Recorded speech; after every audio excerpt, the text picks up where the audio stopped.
Bismillahirrahmanirrahim. Assalamualaikum warahmatullahi wabarakatuh.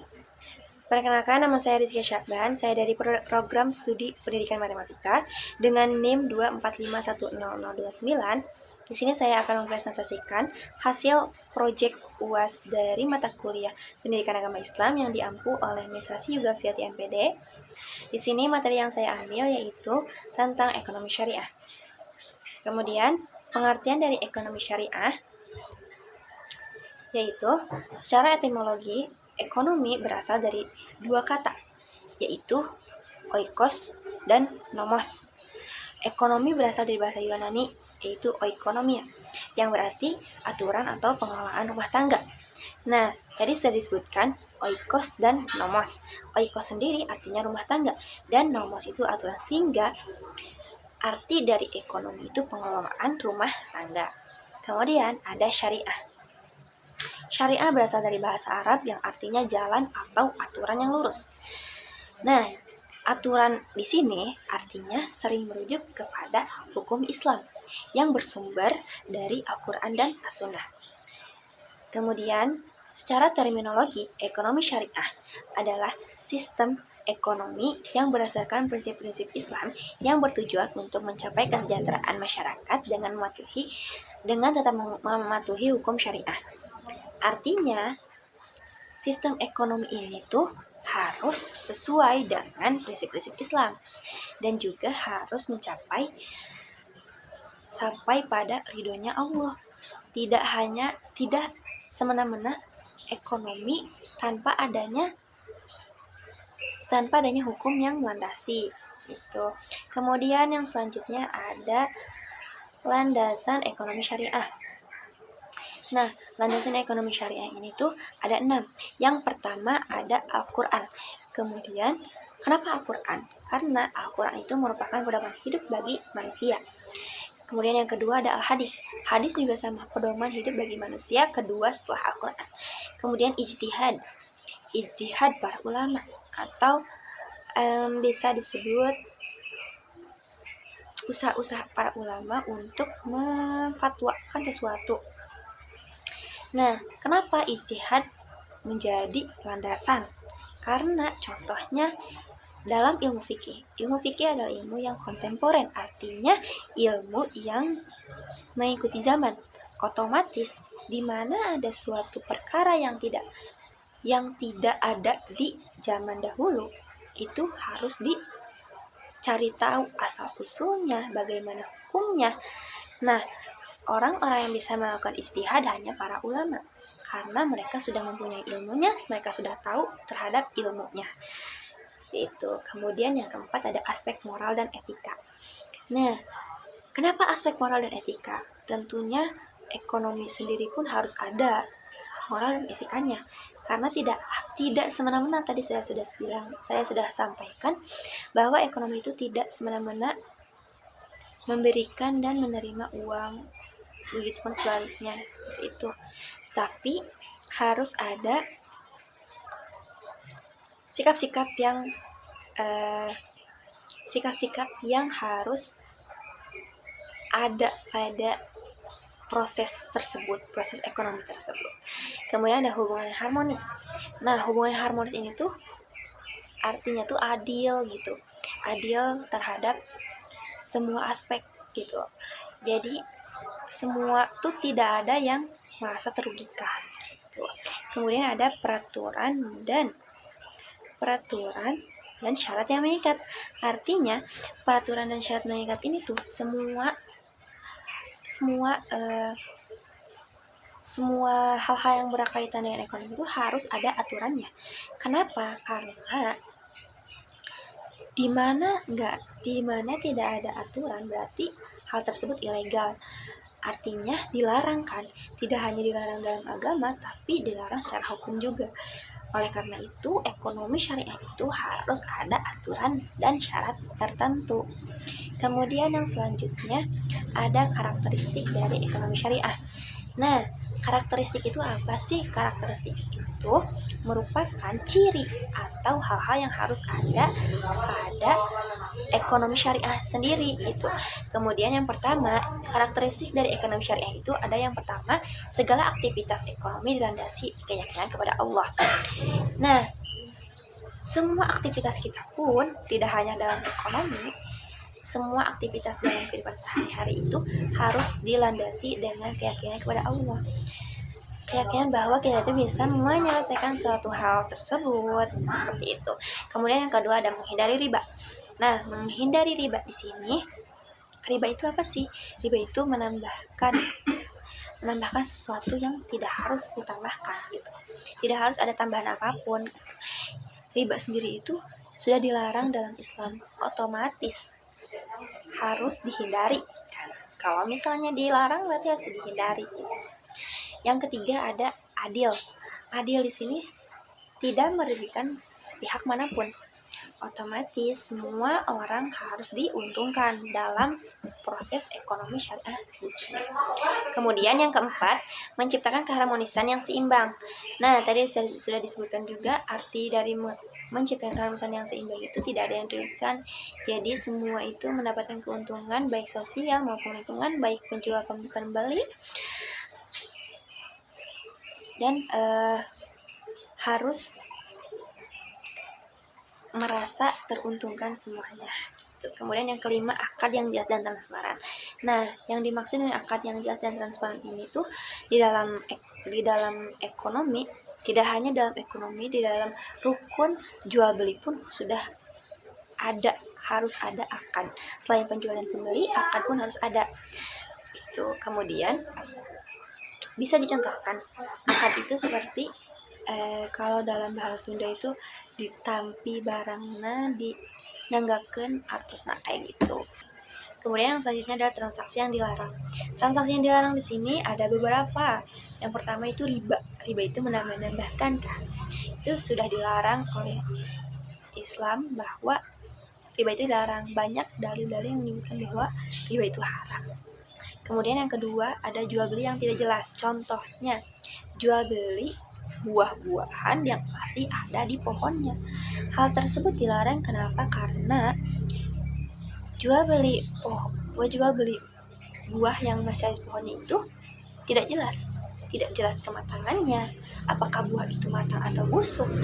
Kalau misalnya busuk, jadi rugi kan. Dan hal tersebut di karakteristik tidak boleh ada hal yang merugikan, yaitu adil itu sendiri. Kemudian yang ketiga itu taruhan atau lotre. Nah, taruhan di sini tuh artinya ada satu atau beberapa pihak yang dirugikan. Tadi di karakteristik sudah disebutkan bahwa ekonomi syariah itu harus adil. Kemudian yang keempat ada terdapat unsur penipuan. Penipuan tersendiri itu juga sudah sikap yang buruk otomatis. Jika ada suatu unsur penipuan dalam hal apapun, hal tersebut dilarang karena penipuan sama aja berbohong. Kemudian yang kelima ada transaksi barang haram. Contohnya transaksi jual beli komer seperti itu haram. Hammer saja pun haram gitu, apalagi dijual belikan gitu kan. Kemudian transaksi yang merusak diri, keluarga, dan lingkungan. Nah, yang ketujuh, yang terakhir, transaksi atas perbuatan maksiat. Maksiat tersendiri pun sudah hal yang sangat dilarang. Otomatis, sesuatu apapun yang di atas perbuatan maksiat itu sangat dilarang. Kemudian selanjutnya ada dalil tentang jual beli. Nah, dalil dari jual beli yang saya ambil yaitu Surat Al-Baqarah ayat 275 yang bunyinya seperti ini. A'udzu billahi minasyaitonir rajim. Bismillahirrahmanirrahim. Alladzina yakuluna riba la yakumuna illa kama yakumu alladzi yataqabbathu asyaitanu minal mas. Dzalika biannahum qalu innamal bay'u mithlur riba wa halallahu al-bay'a wa harrama riba. Faman ja'ahu mau'izatun min rabbih fantaha falahu ma salaf wa amruhu ila Allah wa man 'ada fa ulaika ashabun nar hum fiha khalidun. Yang artinya orang-orang yang memakan atau bertransaksi dengan riba tidak dapat berdiri, kecuali seperti orang yang berdiri sempoyongan karena kesurupan setan. Demikian itu terjadi karena mereka berkata bahwa jual beli itu sama dengan riba. Padahal Allah telah menghalalkan jual beli dan mengharamkan riba.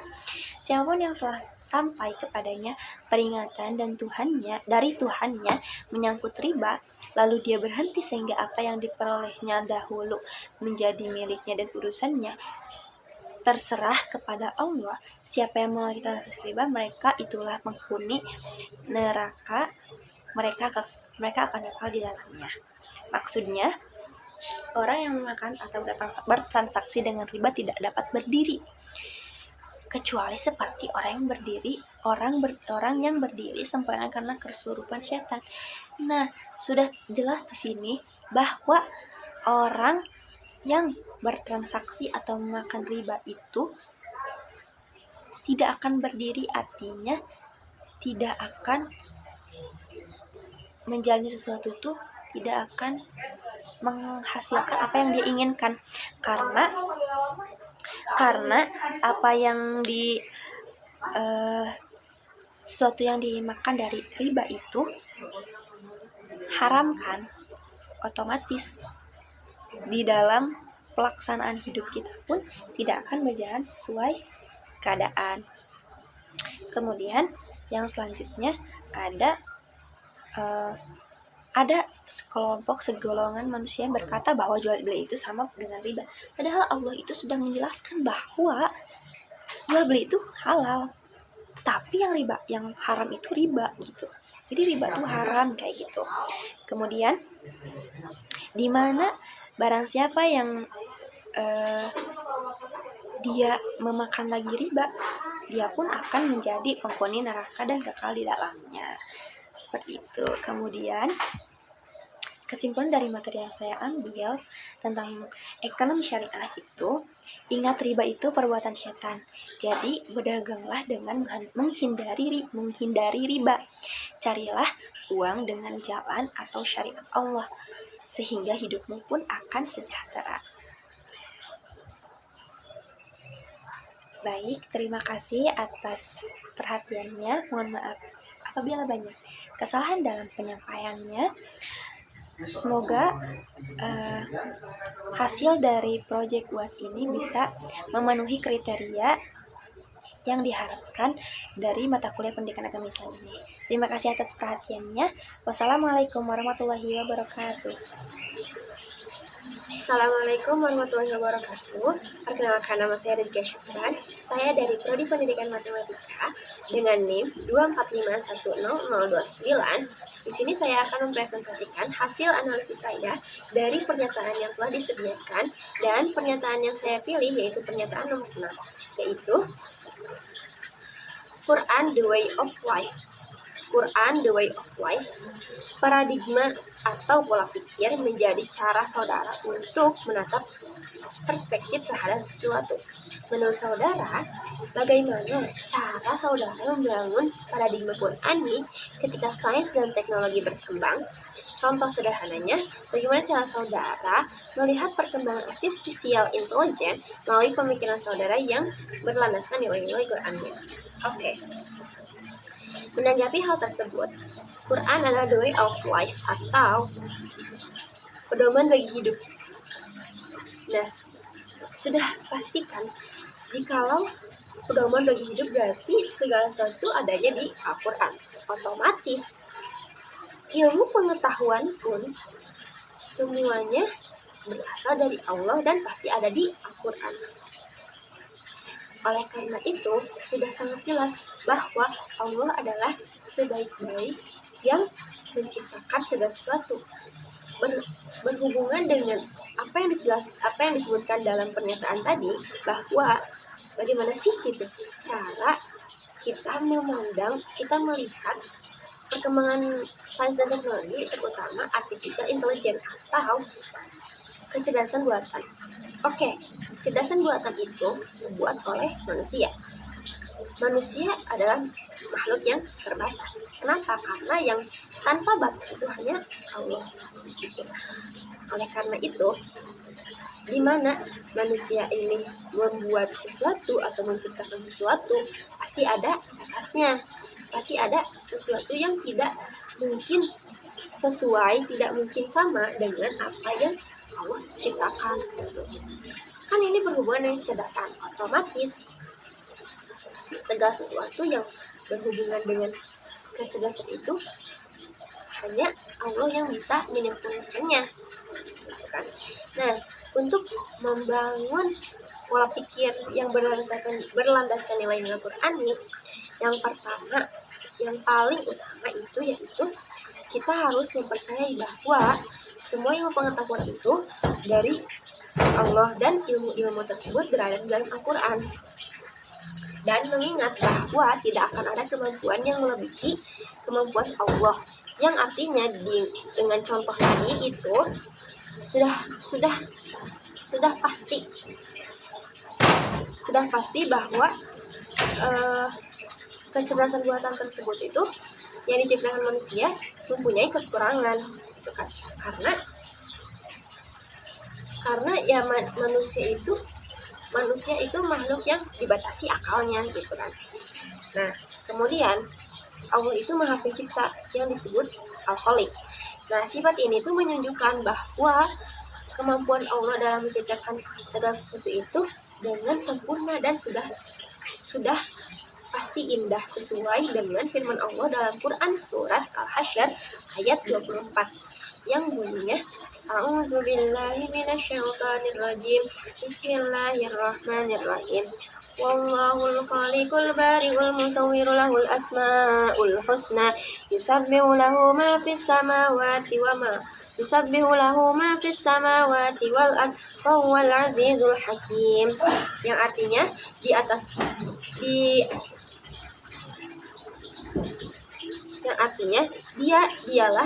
dialah Allah yang menciptakan, yang mengadakan, yang membentuk rupa. Dia memiliki nama-nama indah, apa yang di langit dan apa yang di bumi itu bertasbih kepadanya, dan dialah yang maha perkasa lagi maha bijaksana.